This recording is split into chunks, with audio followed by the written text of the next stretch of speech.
जय हिंद dear student, online class में आपका स्वागत है। आज हम बात करेंगे सिंचाई परियोजनाएं, इरिगेशन प्रोजेक्ट्स। आज हम देखेंगे राणा प्रताप सागर बांध। गांधी सागर बांध से 48 किमी दूर ऊपर की ओर राजस्थान में 12 मीटर ऊंचे चूलिया प्रपात के समीप जहां चंबल एकदम सिमट जाती है, यानी जो राणा प्रताप बांध है वो कहाँ है? गांधी सागर बांध से, यानी जो गांधी सागर बांध से 48 किमी दूर उत्तर यानी ऊपर की ओर राजस्थान में 12 मीटर ऊंचे चूलिया जो जलप्रपात है जिसे चंबल नदी बनाती है, जो चूलिया जलप्रपात के समीप जहाँ चंबल एकदम सिमट जाती है। तो हम बात करें जो राणा प्रताप सागर बांध है वो गांधी सागर बांध से 48 किमी दूर है और चूलिया जो जलप्रपात है उसके समीप स्थित है। रावतबाटा में ही बनाया गया है, यानी जो राणा प्रताप सागर बांध है वो कहाँ बनाया गया है? रावतबाटा में। तो आप ऐसे भी कह सकते हो जो राणा प्रताप बांध है वो रावतबाटा में स्थित है, जो चूलिया जलप्रपात के समीप बनाया गया है और गांधी सागर बांध से 48 किलोमीटर दूर है। आगे देखिए, बांध पर 31 करोड़ रुपए खर्च हुए, यानी जो राणा प्रताप सागर बांध है उस पर 31 करोड़ रुपए खर्च हुए। यह कार्य 1970 तक पूरा हो गया, यानी इसको जो बनाने का कार्य है वो कब पूरा हो गया था? 1970 तक पूरा हो गया। यह बांध 110 मीटर लंबा, यानी राणा प्रताप सागर बांध कितना है? 110 मीटर लंबा, 36 मीटर ऊंचा है। 36 मीटर ऊंचा है जो राणा प्रताप बांध है, राणा प्रताप सागर बांध है, 36 मीटर ऊंचा है। इसके द्वारा बनाने वाले, यानी इसके द्वारा बनने वाले जलाशय का क्षेत्रफल 113 वर्ग किमी है, यानी जो राणा प्रताप सागर बांध के द्वारा बनने वाले जो जलाशय है उसका क्षेत्र कितना है? 113 वर्ग किमी, और इसमें 3.1 लाख हेक्टेयर मीटर जल समा सकता है। जल कितना समा सकता है?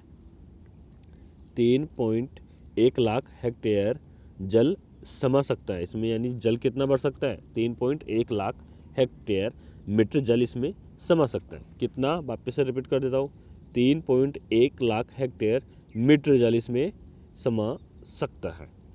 इस बांध से 1.2 लाख हेक्टेयर भूमि में सिंचाई की जा रही है, यानी जो राणा प्रताप सागर बांध है इससे 1.2 लाख हेक्टेयर भूमि में सिंचाई की जा रही है।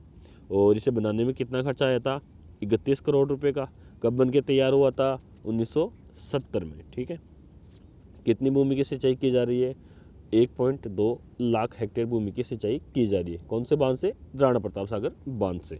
तो ये सारी चीज़ें आपको याद होनी चाहिए। आगे देखिए, भोपाल विद्युत गृह का विद्युत उत्पादन 4 इकाइयों का प्रति इकाई के पीछे, जो भोपाल विद्युत गृह उत्पादन का 4 इकाइयों का प्रति इकाई के पीछे 43,000 किलोवाट, कुल 172 मेगावाट विद्युत का है, यानी जो 43,000 किलोवाट है और जिसका जो कुल जो उत्पादन है वो 172 मेगावाट विद्युत का है। इससे 20 अप्रैल 1973 से बिजली का उत्पादन प्रारंभ हो चुका है, यानी जो राणा प्रताप सागर बांध है इससे 20 अप्रैल 1973 से बिजली का उत्पादन प्रारंभ हो चुका है। यहाँ से बिजली उत्पादन की जाने लगी है। कब से? 20 अप्रैल 1973 से। आगे देखिए, कोटा बांध, जवाहर सागर।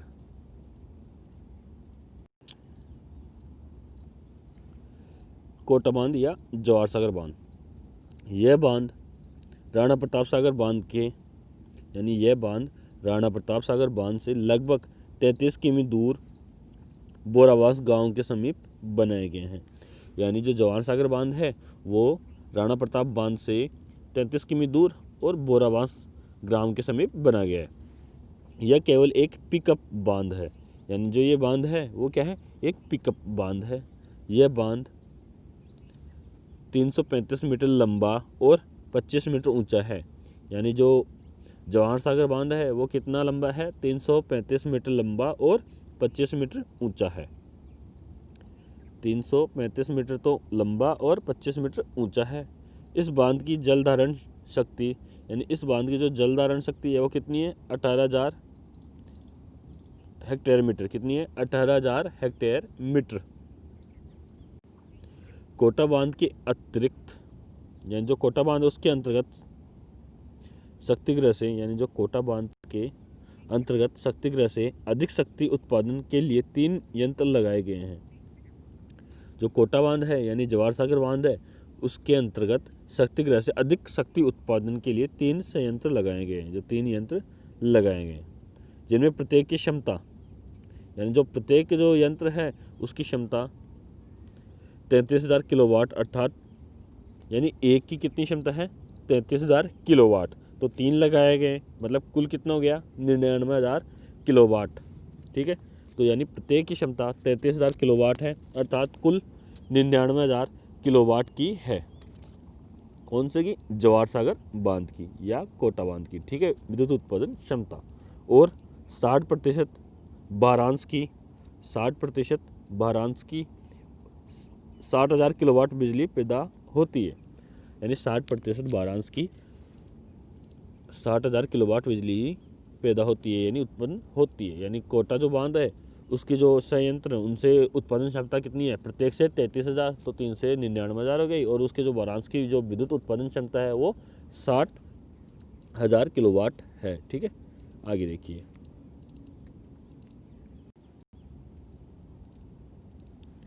कोटा बैराज। कोटा बांध से 16 किमी आगे कोटा नगर के पास एक सिंचित अवरोधक का निर्माण 1954 में शुरू किया गया था। यानी जो कोटा बैराज है इसका जो निर्माण है 1954 में शुरू किया गया था। यह बांध 600 मीटर लंबा 36 मीटर ऊंचा है। जो कोटा बैराज बांध है वो कितना है? 600 मीटर लंबा और 36 मीटर ऊंचा है। इसकी जल संग्रहण की क्षमता 76,460 लाख घन मीटर है। यानी जो कोटा बैराज बांध की जो जल संग्रहण की क्षमता 76,460 लाख घन मीटर है। इस बांध से 2 नहरें निकाली गई है। यानी कोटा बैराज बांध से 2 नहरें निकाली गई है। दाहिनी ओर की नहर जो नहर है वो 120 किमी राजस्थान में बहती है और 305 किमी मध्य प्रदेश में। जो दाईं ओर की जो नहर है वो 120 किमी जिसकी लंबाई है राजस्थान में यानी 120 किमी लंबी तो राजस्थान में है उसकी लंबाई और 305 किमी मध्य प्रदेश में। यानी ये राजस्थान और मध्य प्रदेश में पूर्ण रूप से गई हुई है। जिसमें राजस्थान में इसकी लंबाई कितनी है? 120 और मध्य प्रदेश में इसकी लंबाई है 305। ये कौन सी नहर थी? दाईं ओर से निकाली गई जो कोटा बैराज बांध से दाईं ओर से निकाली गई नहर। ठीक है, यह रास्ते में काली सिंध, परवान और पार्वती नदियों को पार करती है। यानी जो ये नहर है वो काली सिंध, परवान और पार्वती नदियों को पार करती है। यह मध्य प्रदेश की 1.70 लाख हेक्टेयर भूमि को सिंचित करती है। यानी जो ये है जो दाईं ओर की नहर है ये मध्य प्रदेश की 1.70 लाख हेक्टेयर भूमि को सिंचित करती है। बाईं ओर की नहर यानी 2 नहरें निकाली गई थी, एक तो दाईं ओर की नहर एक बाईं ओर की नहर को। जो कोटा बैराज है उसके दाईं ओर से जो नहर निकाली गई है उसकी राजस्थान में लंबाई 120 है और जबकि मध्य प्रदेश में 305। मध्य प्रदेश की 1.70 लाख हेक्टेयर भूमि को वो सिंचित करती है। अब बात करेंगे बाईं ओर की नहर। राजस्थान में सिंचाई के काम आती है। बाईं ओर की नहर राजस्थान में सिंचाई के काम आती है। इसकी क्षमता 1070 क्यूसेक है। यानी जो इसकी क्षमता है वो कितनी है? 1070 क्यूसेक है। इससे राजस्थान में 1.80 लाख हेक्टेयर भूमि में सिंचाई की जा रही है। जो बाईं ओर की जो नहर है उससे राजस्थान में 1.80 लाख हेक्टेयर भूमि की सिंचाई की जा रही है। ठीक है, इस शाखा और उपशाखाओं की लंबाई यानी जो बाईं ओर की नहर है इसकी शाखा और उपशाखाओं की लंबाई 182 किमी है। यानी राजस्थान में इसकी जो शाखा और उपशाखा की लंबाई कितनी है? 182 किमी है।